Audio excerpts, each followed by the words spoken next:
namin dito kasi ang medyo delikado lamang po dito yung mga nagtatrabaho na sasabihin natin leave out, Mhm. araw-araw nasa labas, Mm. araw-araw bumibiyahe, pupunta sa iba't ibang lugar ng kanilang trabaho.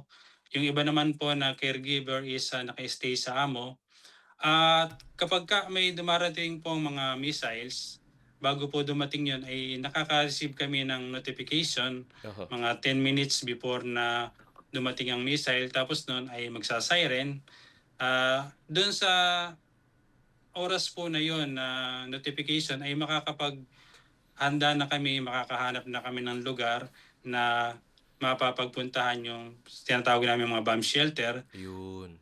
Subalit kapagka inabutan sa halimbawa sa biyahe, nasa bus, ay kailangan po ay bumaba sa bus at hahanap ng tulad po ng mga pagkakataon, mapapansin niyo ay tatakbo kami para umabot kami dun sa lugar kung saan kami safe.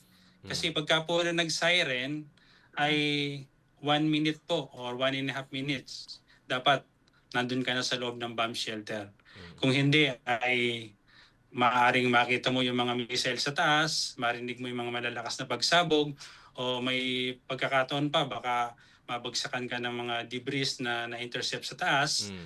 o pagka medyo sinuwerte o minalas ka, wag naman sana na doon sa babagsakan ng missile na halimbawa. Kasi po ang ginagamit nila ngayon pang atake dito, hindi lamang iisa, kundi yung sinasabi natin yung cluster bomb. Aha, Marami marami. po kasi yun pagka opo, sa mid-air mag-o-open na siya and then scattered na po yung mga maliliit na bomba. Merong 80, Dami. hundreds, iba't ibang direction na po ang punta nun. Kaya delikado pong nasa labas pagka inabutan.